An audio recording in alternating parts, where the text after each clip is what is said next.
Welcome to this episode of our podcast, where we're honored to have Gerson Behr as our guest. Gerson is an independent maritime lawyer with extensive experience advising commodity traders in grains, sugar, fertilizers, steel products, and oil byproducts. He represents parties in maritime and trade arbitration at renowned institutions such as LMAA, ICC, GAFTA, FOSFA, and LCIA. With a background that includes over 8 years as an in-house lawyer and risk manager for a major shipping company, and 25 years representing parties in arbitration in London, Gerson brings a wealth of knowledge and expertise to the table. He also advises shipowners, P&I Clubs, charterers, and various stakeholders in the maritime industry, handling recoveries of losses from marine insurance companies in cases of maritime salvage, general average, particular average, and total loss.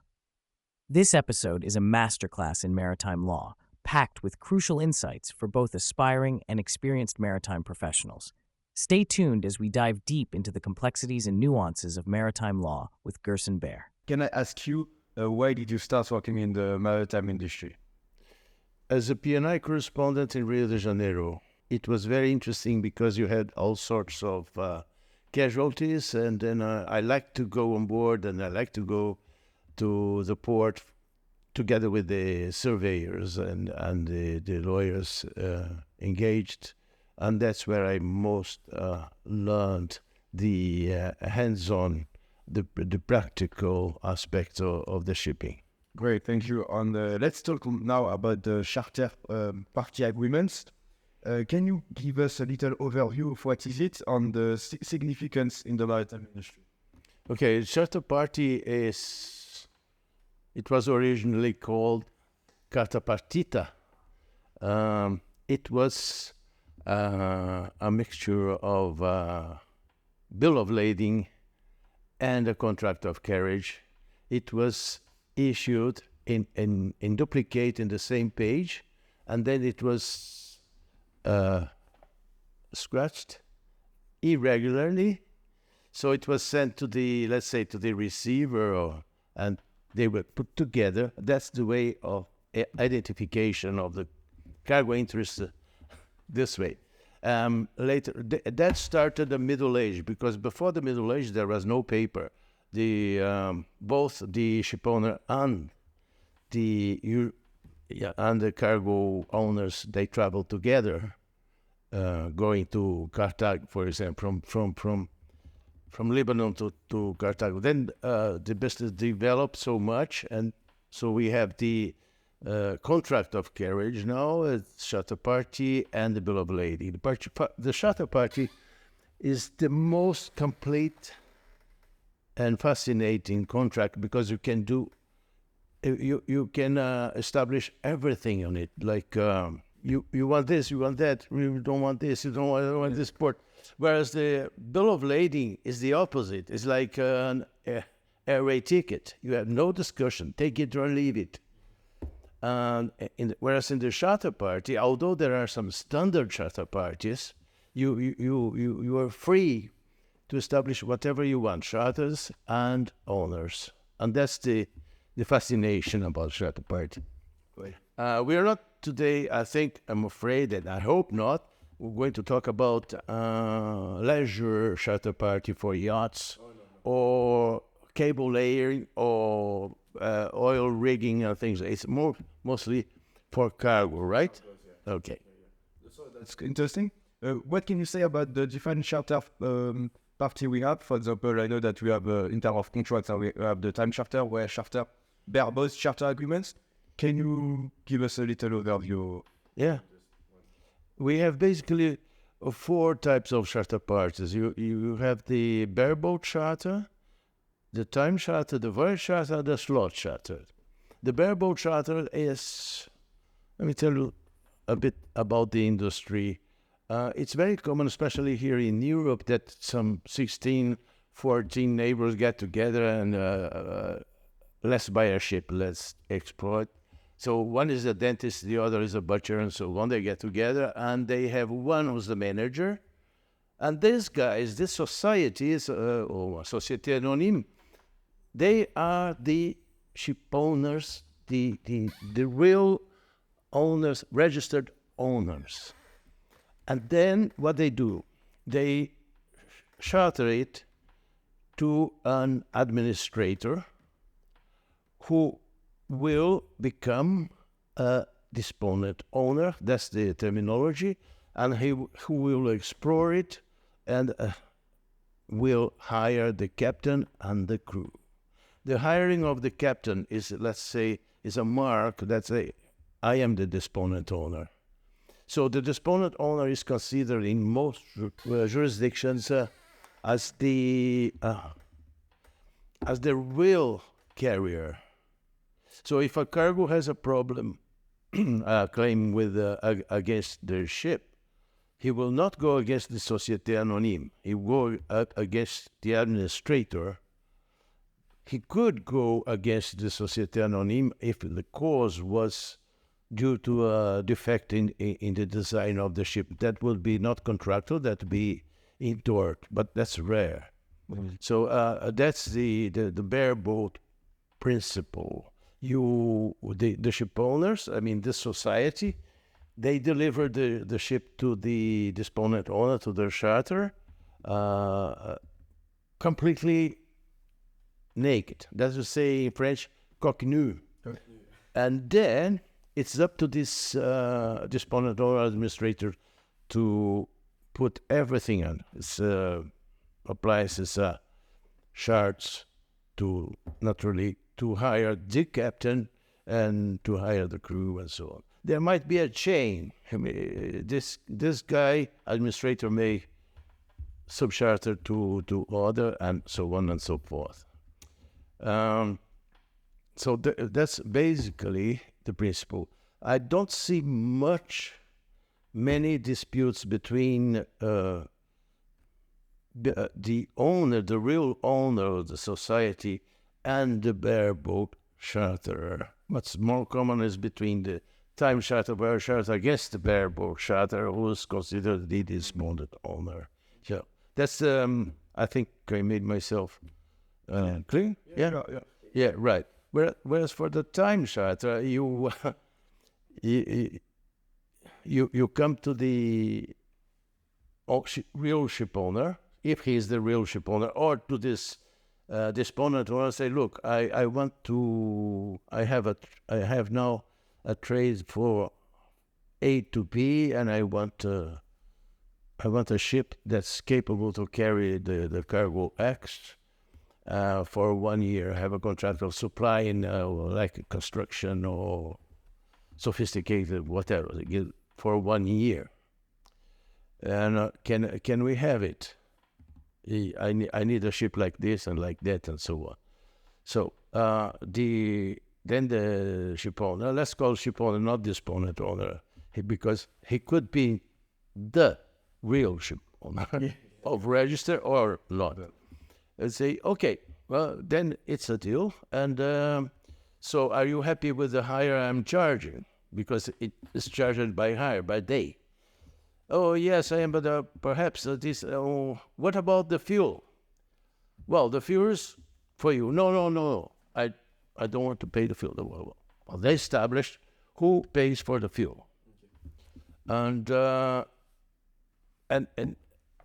continue the business. If everything goes well, they deliver it at the end. If they don't deliver it at the end, a little bit before, a little bit afterwards, they make some accountants, and that's it. It's normally you make this calculation when you make it earlier that the time in the contracts, for example, if you hire the ship and I don't know for 1 month, but you keep the ship for like 25 days, so you have 5 days you don't use the ship. Is it like is the ship owner can give you money back, or is still it's the contract, so it's your ship, you cannot make it flexible?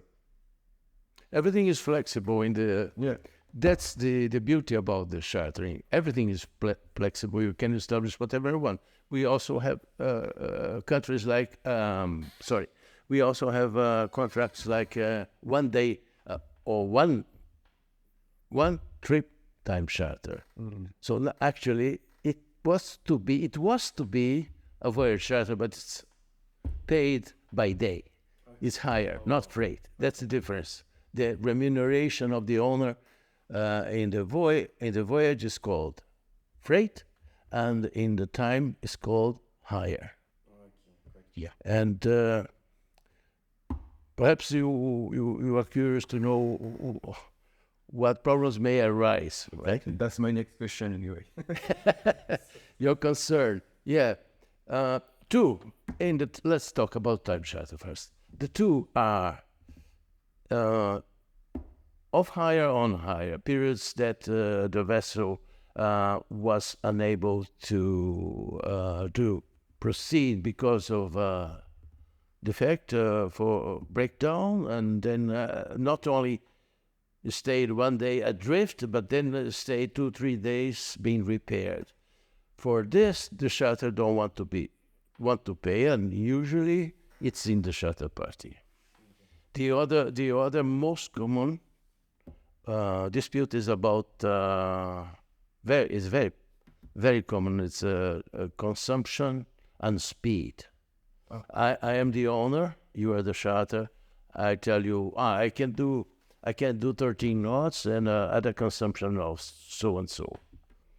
And then you, after some time, look, you never, your ship never could make not even 11.5, and the consumption is much more than you had promised. So those are the main ones, the main concerns. And then the other one is, as I said, it can be arranged easily. If I am the charter, I deliver the ship to you, owner, 15 days afterwards for some there was delay and so on, and we settle it. So you just pay more? Yeah, just calculate it. But it can be a problem if in the case like the ship owner has already hired the ship for another charterer. I mean, for example, if I am a charterer and I have a 5 days delay. Yes. But as a ship owner, I have another client. Then you will cry out and say, no, I want damages because I lost one business here. Oh, yeah. So you need... And that's the interesting thing is that I said, no, wait a minute. You never told me you were going to have another business. Otherwise, we would have put it in the contract. No, I'm not going to pay. I said, oh, yes, you had to preview. I say, yes, but the law says that it's got to be in the contemplation of the parties at the time we fixed our charter party. And then you say, oh, it was in the contemplation, that area that we were. You must have guessed that I would have another employment for the ship. And then they go on until they agree or they go to arbitration. Oh, well, that's interesting. What is the most common contract you see during your career? Time charter, wire charter, or bareboats? On why? This is the most common one. In my activities, time charter, wire charter, and much more wire charter than time charter cases. Yes. Okay. Why you have more cases in wire charter? Because it's more popular. I don't know. Oh, yeah. And then you have you may have heard about COA, contract of affreightment, wherein you have successive voyages. Okay. Yes, okay. I can make quite clear. But of course, it depends this dry bulk, chemical projects, depending the kind of specialties you have. Because I know that in the tanker side, time charter is quite common in the tanker aspect, but wire charter as well. But maybe the hybrid it will be different depending the specialty, isn't it? Oh, it depends on the party, what they intend. But usually, commodity like agricultural goods are chartered by wire charters. Okay. Can I ask you more? Let's focus now a little bit on bareboats chartering agreements. Can you explain maybe what you know about it in terms of claims we can have as a maritime lawyer, kind of experience you face? As I said to you, I haven't had many experiences with bareboat charters, but I know that what are the reasons for claims between one and the other. From the ship owner is the bad use of the ship.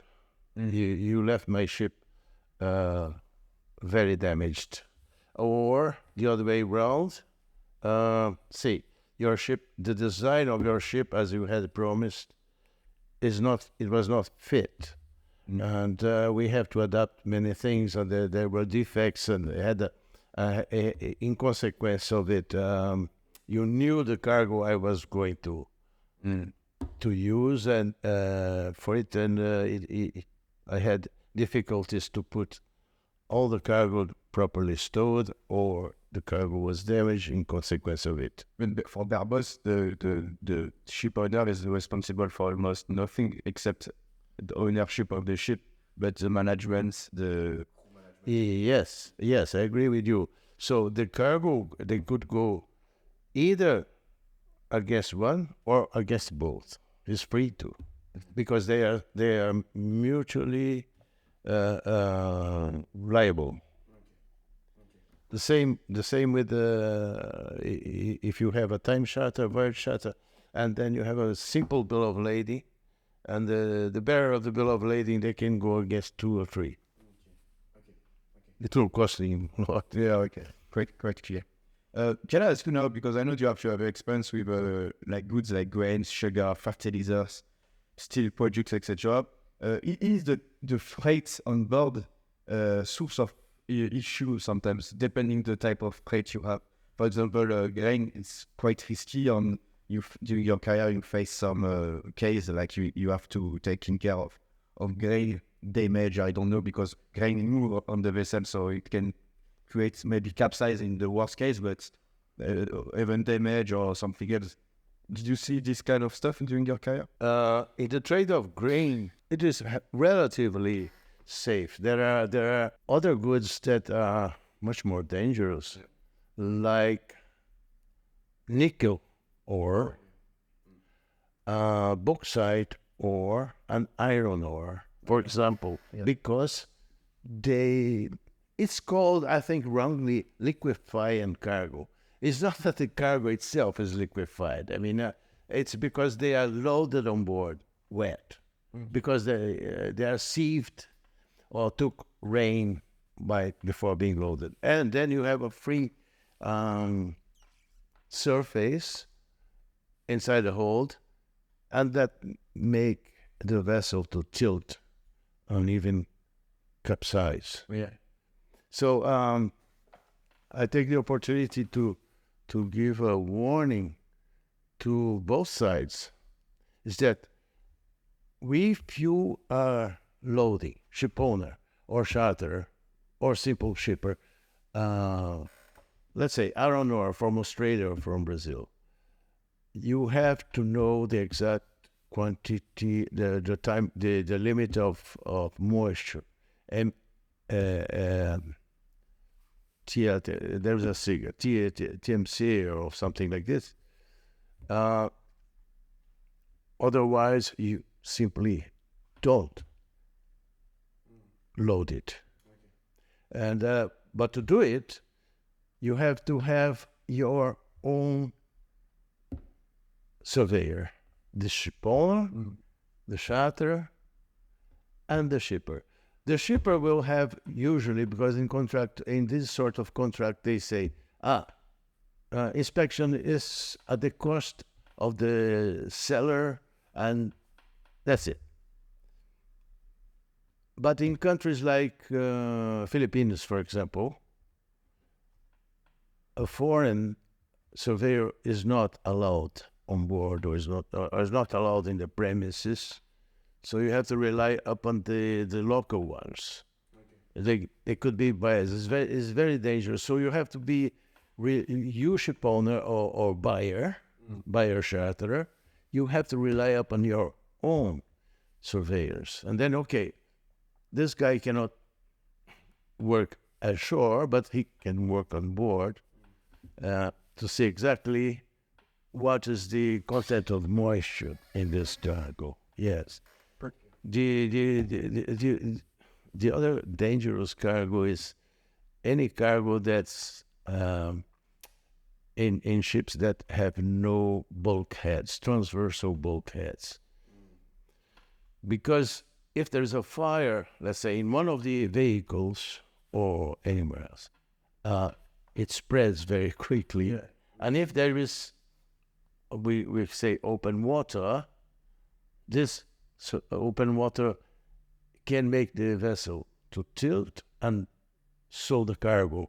So the weight of the water makes the vessel to tilt, which makes the cargo to tilt as well. So it's a progressive static energy that makes the vessel capsize. I've had some cases like this, very, very dangerous.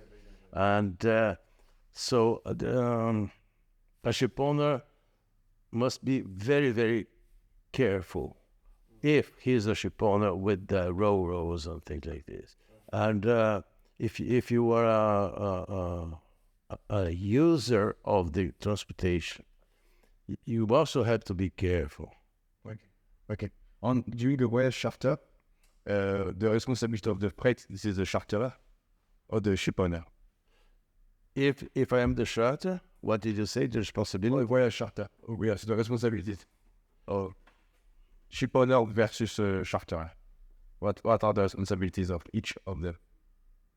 Well, the ship owner has basically, and that's the main rule, to make the vessel seaworthy and staunch in every circumstance, navigable. Even for bareboats? Yes. Okay. Yeah. Okay. So in every situations, right? But the disponent owner, the bareboat charter, has even more responsibility because he's got the handling of the ship, and he's the one who's daily seeing what's going on with the vessel. Okay. Interesting. I want to ask you some questions about some terms, because in my list of questions, for demurrage, what does that mean? The demurrage is let's call it simple. It's a penalty imposed on a charterer. Is this in shipping? In the international trader is imposed on the receiver, buyer, or the seller, Okay. shipper, for delaying in loading the ship. Okay. It's the most popular, it's the most popular claim existing in the shipping industry nowadays. Because the time charter is still the off hire on hire, of course. If you are delayed, the most common cause of the delay is because congestion of the on the ports. So you have to be very careful if you're a trader. And then, okay, I'm going to load. I have to load wheat in Argentina because I have a very good customer. I don't know where, in France, let's say. And but when? Yeah. Well, it's high season. Therefore, the ports of Argentina are overloaded. There might be a waiting time, or line up, as we say, of 30, 40 days. So I can foresee a demurrage of, I don't know, $800,000, depends on the market, freight and demurrage. And that will eat up not only my profit, but also my cost. That's why demurrage is so important. The opposite of demurrage is dispatch.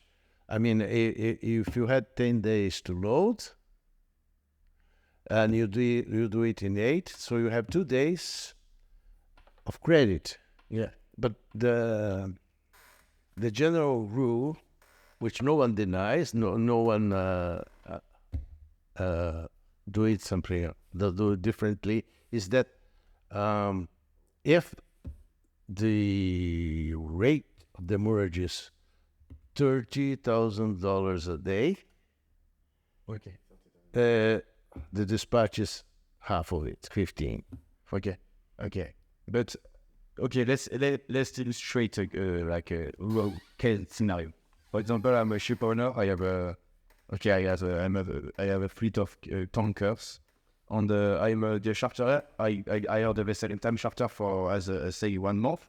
on I have due to congestions at the port, I need the vessel 5 days more to finish to send the freight to the port. So how it works, the process? I need to call the shipowner, say, okay, there is a delay, I need to pay, but is it like the same rate as a normal time charter? Or you have the shipowner make it more expensive because, of course, due to the compensation, etc. Depends on the contract, the charter party, the time charter partner you have with him. If you don't have it foreseen in the charter party, can put a knife on your throat. Oh wow! Which revealed anyways on the contract the demurrage. I mean how much you need to pay if I have a delay. It's on the contract, on the time charter contract. No, time charter contract is only for the hire. What you can discuss in the clauses of the time charter is in case of delay at the redelivery. Okay, so it's not so powerful. Let's see. Yeah, it's a limit point in the time charter redelivery period, redelivery time. You had to deliver it at this time. If you don't, the penalty or the hire will be higher, and so on and so forth. If nothing, which I doubt, if you have a good broker, then, as I said to you, he can say, no. To do it more 5 days, I want it more. It's the same with the voyage charter. If you say, look, Mr. Shipowner, I cannot go to that port anymore because my seller disappeared. So I have another seller for another port at 300 miles, or say, whatever, 2,000 miles from here. How much extra freight do you want? And then he can also put a knife in your throat because it's not needed. That's interesting, but my question, because it's like, okay, in this case, it's but can I have in my contract something which say that if I have delay, I will pay this price, or nothing more than this price, because at least I'm secure. If for example there is delay for congestions, I want to, as a charterer, I want to make sure that I will pay this amount. I'm sure that even with delay, I will pay this amount, and I cannot have this knife under my face. Is it possible to secure? Yeah, as I said to you, the parties, that's the beauty of the charter party. The parties are free to establish whatever they want. Pacta sunt servanda, which means the contract makes law between the parties.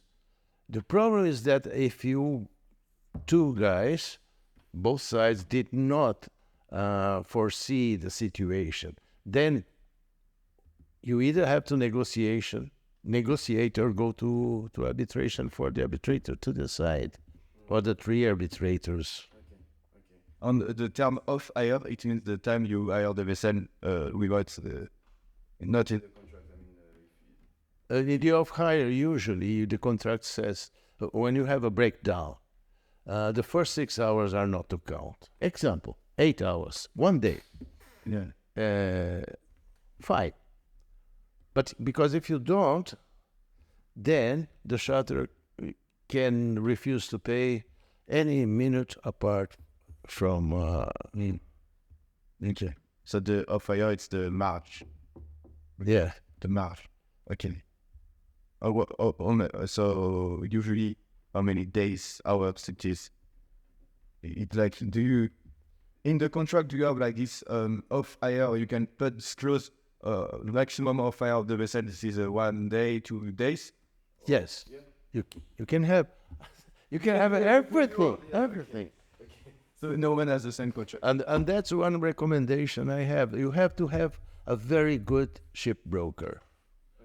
Not only somebody very experienced, very good, and somebody that follows the problem that happens. not only at the picture and thinking about his commission, but falling to the bitter end, advising you. Yeah. But do you have more recommendation, by the way, for charter or shipowners, except the fact that they need a good broker, something what they can do themselves to secure, to avoid any dispute or stuff like that? I have some recommendations, yes. For example, if you are a shipowner and somebody approaches you to do a trade between A and B, or A and B and C, then you have to do your homework to find out how the sports are drafted in comparison to the maximum draft of the ship, and the depths. And then the type of cargo, as I mentioned, what is dangerous, what's not dangerous. But the most important is the with whom to prevail with the how. If you have a very reliable partner, ship owner or charter, or ship broker, if there is a problem, I'm sure the parties will accommodate and they will sort it out together. If you don't, you can have the most beautiful charter party full of clauses and he will cheat you or he will side. Yeah, interesting. Okay. You providing date freight. What does that mean? Date freight. That freight. Yes. Oh, that freight, that happens often. If you have, let's say, 45,000 metric tons of sugar in bulk, but at the end, you don't have it. You only have more or less 45, but you are below the minimum or less. Okay. More or less 5%. Yeah? Or more or less 10%. If you, oh, sorry, I can't. And then the ship owner will say, well, then, try to get another cargo, otherwise I will charge you that freight. And then they'll say, yeah, but you charter will tell the ship owner, you also have this duty, because a mitigation of loss is an obligation on both sides. Okay, then we both try to find alternative cargo.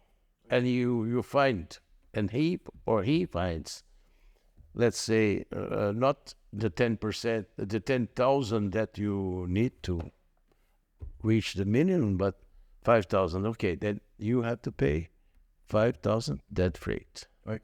The 5,000 corresponding, the freight corresponding to the 5,000. Can you explain the process, walk us through the process of resolving charter party dispute from initiation to resolution, step by step? If negotiation was successful, yeah? Yeah. First of all, you have to have a clause in the charter party for arbitration in London, LMAA. They are the guys that most know about shipping. Yes. Usually they are either maritime lawyers that has had some experience at the sea, like ex-sea captains, or if not, working in a shipping company and so on, or made a long experience on it.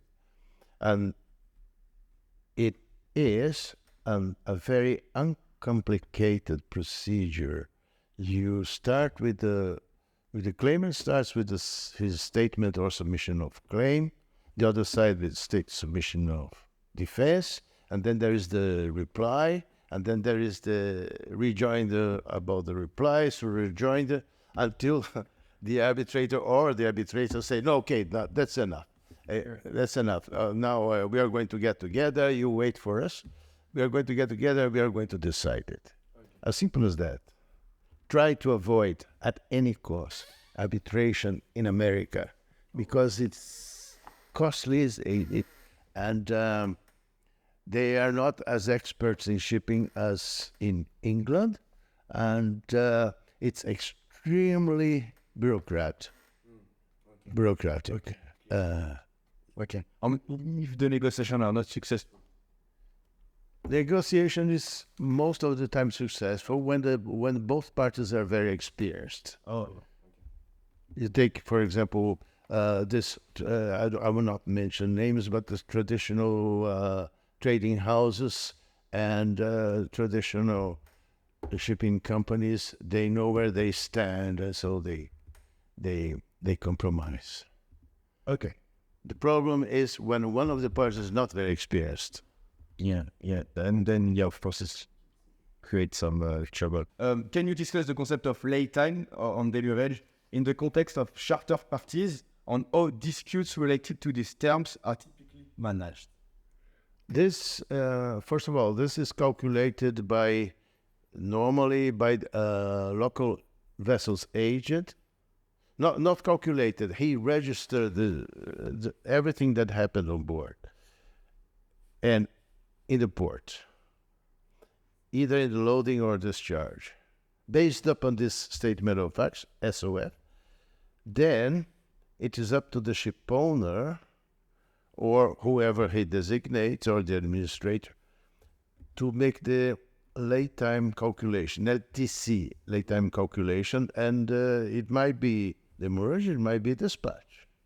If his dispatch is not anxious to tell you it's a dispatch, it's up to you, charterer, to say, hey, I did my calculation, I reached this of $15,000 of dispatch, please pay me.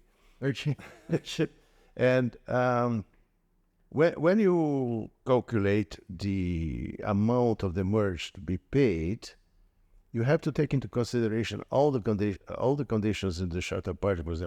For example, if it's raining, there is no operation. If there is a strike, if there is an inspection of the port state control that kept the vessel not operating for 8 hours because there was a problem of this and that, and so on and so forth, force majeure. And so all this is to be taken in consideration because this clause of exception of the laytime. Laytime is the period you are allowed to operate. For example, you have $50,000. I always say 50,000 metric tons of wheat to load at the rate of 8,000 or 10,000 a day. Then you have roughly much more than that. 5 days. Not only 5 days because you have periods of rain and other exceptions, but approximately. So you end up paying more, 2 or 3. What does that mean, dispatch? The dispatch is because you succeeded to load the grain in less than 10 days. You loaded let's say 7 days. Okay. So you have 3 days dispatch. Okay, great. Allowed is the opposite of dispatch if you don't say. Yeah, it's the opposite, yes. All based upon the LTC, which is the calculation made by the ship owner. But you can deny it if you're the charterer. No, it's not like this, like that. And it's got to be based upon the statement of fact, which is issued by the vessel's agent. We say vessel's agents, but could be the charter's agent in the port. Okay, quite clear. How can we minimize the risks of off-hire disputes?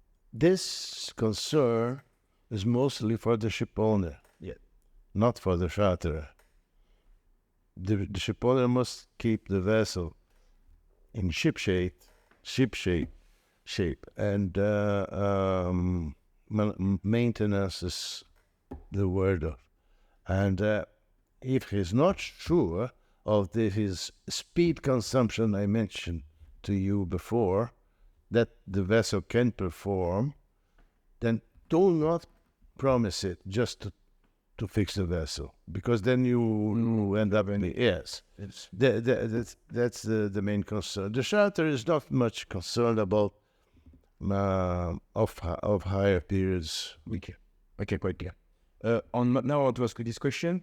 What are the key clauses or terms in the charter party agreements that commodity traders should pay close attention in order to minimize disputes? In the answer you provided, it was laytime, off-hire, force majeure, jurisdiction, and demurrage. In a contract of charter party, voyage charter party, it is, first thing is the parties want to know what's the freight I'm going to pay, what's the freight I'm going to gain. And then the ports, if they are complicated ports or not. There are ports that are very complicated, like Port Harcourt in Nigeria, for example. The cargo, if it's dangerous cargo. Yeah. I mentioned some. There is another one which is very dangerous as well, is fish meal. They have to come to a process before being loaded to avoid spontaneous combustion. What else? The jurisdiction, which is usually arbitration in London. What else? Applicable law, which you prefer the English law because it's common knowledge everybody knows the English law in the trade, in the trade and in the shipping. What else? The important thing is with whom rather than how. With whom are you dealing? If you don't know, it's a new partner, it's a new client, then do your due diligence, try to find out. Okay. Clear. Great, clear. Okay. Now I want to ask you something else quite interesting. Can you discuss the role of arbitration versus litigation in resolving charter party disputes, on the pro and cons on each of them? Usually, the disputes in shipping, which not in based upon a charter party, if it's bill of lading only, like the trade of containers, then it goes to litigation. But in the chartering, it is arbitration, as I said, arbitration in London.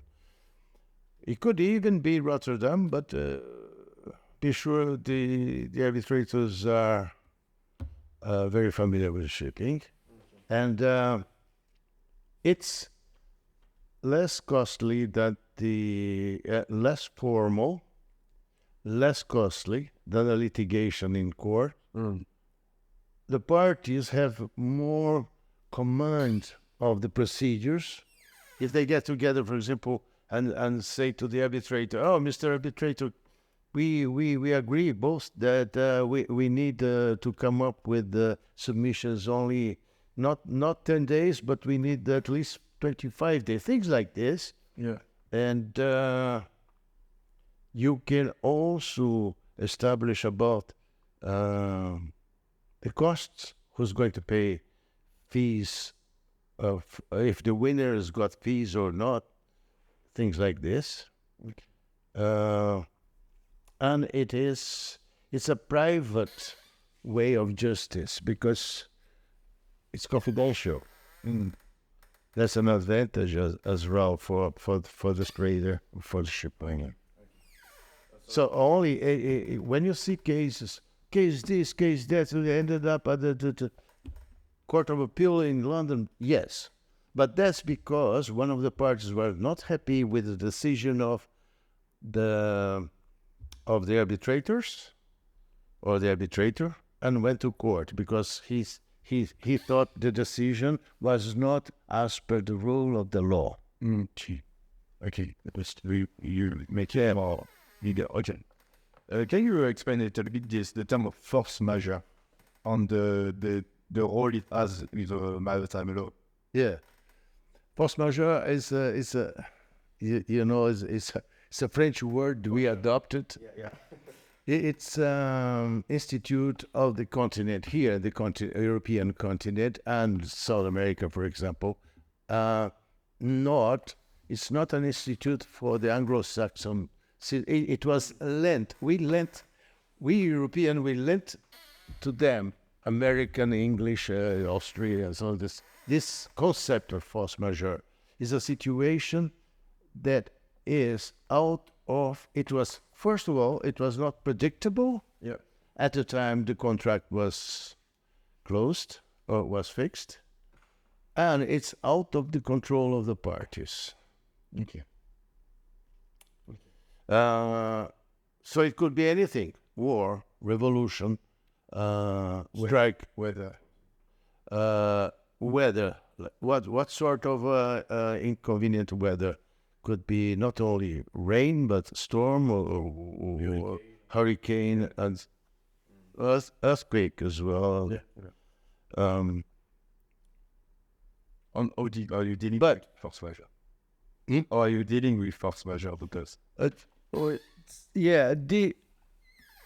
There are some situations that the force majeure is not quite force majeure as an institute that prevents the party, that protects the party to be claimed. If the weather was bad in a certain area of the ocean, but the captain could avoid that area and decide to go straight, because the ship owner asked the captain to go straight if he needed the ship as soon as possible, blah, blah, blah. Then it's no longer force majeure because it could be avoided. So there are two elements.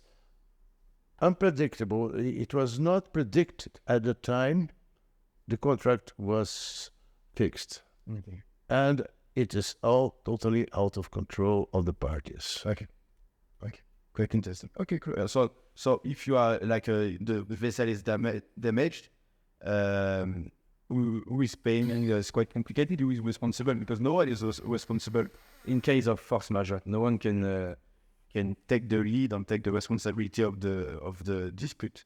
Or are you managing this? I mean, is both party going to taking care of the issue, or like find some arguments, negotiation, how it works?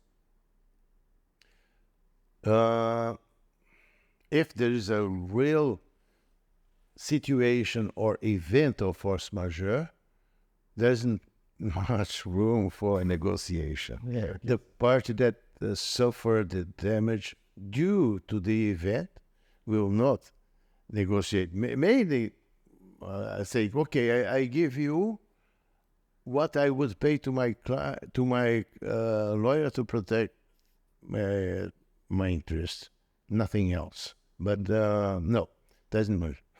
Room. Okay, perfect. I want to. But as I said to you, some situations of force majeure, not apparently at first moment is a force majeure, but it's not. Yeah. That. Or they say there is a strike. That's a force majeure. No. It was foreseen. Yeah. You see in the newspapers 2 weeks before they were talking about there's a strike. Okay, so they use this term to protect. Yeah. Giving an example is always easier to be understood.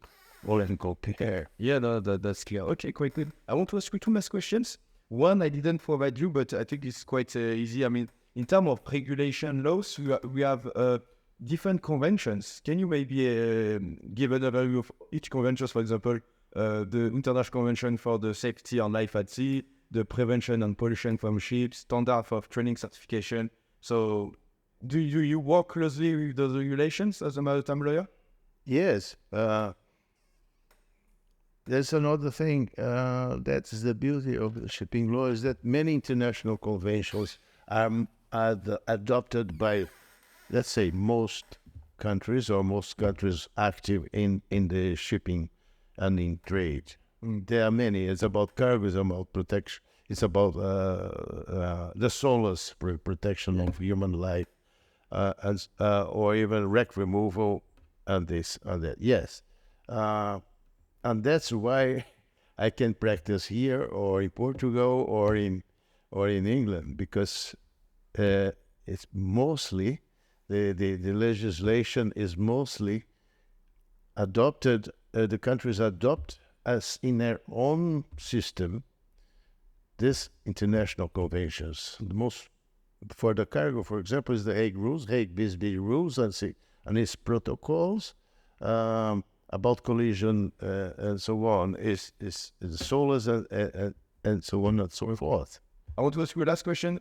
According to your experience at the maritime industry as a maritime lawyer, can you tell us some stories about funny sad cases you take care of regarding charter parties?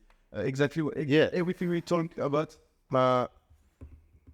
That I remember, yes. But before that, I want to make a warning to some traders, to some buyers, sellers, ship owners, about some tricks in the trade. It's not ethical, it's not orthodox, and it's not legal.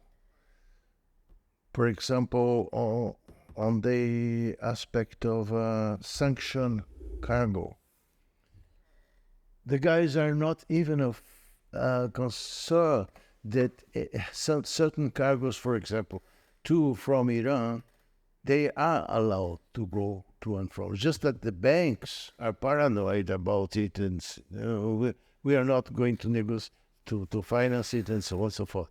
So if you are importing fertilizers from Iran, you import, I don't know to which country, but I know the countries that I am not going to mention.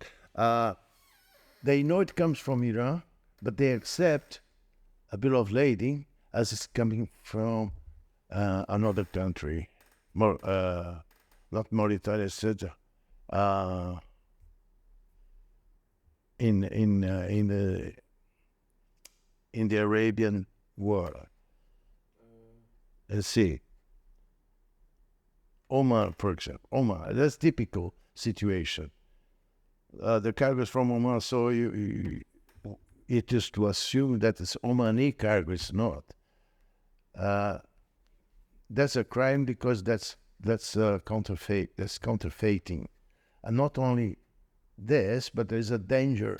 Just suppose this vessel coming from Iran sinks in a latitude much higher, or in a longitude much farther than Oman.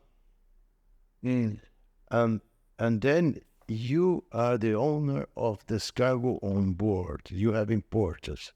And then you go you knock at the door of the insurance company, of your insurance company, and the insurance company says, what? Now, wait a minute. What was the ship doing in that area where she sank? See? It's very dangerous. Yeah. It's not only illegal, it's very dangerous for all the guys involved. Shipper, receiver, ship owner, charter, everybody shouldn't do it. No, of course not. It's not advisable. Okay. It's better to look good at legal advice. There's the laws specialized in sanctions about getting a green pass for this cargo or this ship rather than doing this trick. Okay. When you are chartering, you are interested about the result and everything, but you have to be concerned about what can happen, not only because if something bad happens, you lose profit, but may cause human lives. For example, this cargoes, dangerous cargoes, you have to do utmost careful. The trade of iron ore is very busy, and that's why I said this recommendation that whatever you are, if you're a ship owner, charters, or receiver, you have to have your own surveyor at the load port to see the amount of moisture in the bauxite, in the iron ore, and especially nickel. Fortunately, there aren't many many dealings with nickel in the world, but in iron ore and bauxite, yes. Let me see if I remember some other cases, remarkable cases. Had a fire on board, and immediately it was also Jude. Somebody said it was inherent vice, therefore the owner was not liable. Then we proceeded to find out that it was somebody was unduly smoking during loading, so it might be smoldering for some time. And the problem with this fiber cargoes like cotton and this one, sisal, whatever, they smolder, and then when you think that you got rid of the fire with CO2 or even water, you even flood the hold. But when you when you drain the holes and then you start discharging, you see that it's still smoldering inside. So that's something that you have to avoid by inspecting the goods in a way that it's not going to have spontaneous combustion. Spontaneous combustion may be more often than not is caused by humidity. For example, the cargo of cotton took water, or because it was raining when it was being loaded, and the captain didn't close the holds in time. Yeah. Only in this case, it can be a big trouble. If you just by your forgetting to close the door, your cargo is completely it's on. Not even completely. If it's partly wet, it is fermentates, and fermentation generates heat, and heat generates fire. Oh wow! Yeah. Okay. Oh, that's something you need to take into account, definitely. Yeah. And yes, as I said, other general advice is that you have to rely upon very good shipbrokers, experienced and honest. And if you're a trader, you have to have a team that takes care of the execution of your contracts. They're experienced with carriage of goods, because in the trade of commodities all over the world, most of the problems is about transportation. If not transportation, what is left? Not payment, bad quality, or not punctuality at the delivery. That's all. But everything else, general average, for example, salvage.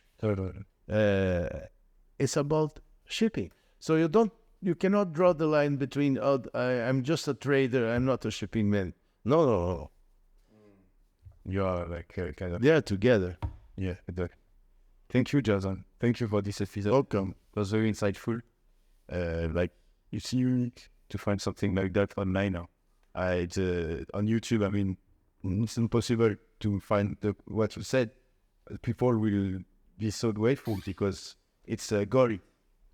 But it's not it. But yeah, maybe I was. I can't say. I don't think I was indiscreet. I think I passed some tips that are important for all sides. yeah, that's right. Thank you, Gerson, and I wish you all the best. Thank you. Bye-bye. Thank you. Thank you for listening and watching this episode. We are looking forward to bring you more insights from maritime professionals, experts, and students. Do not hesitate to follow the podcast on Apple Podcasts, Spotify, and YouTube. Your support means a lot to us and helps us to bring you more content.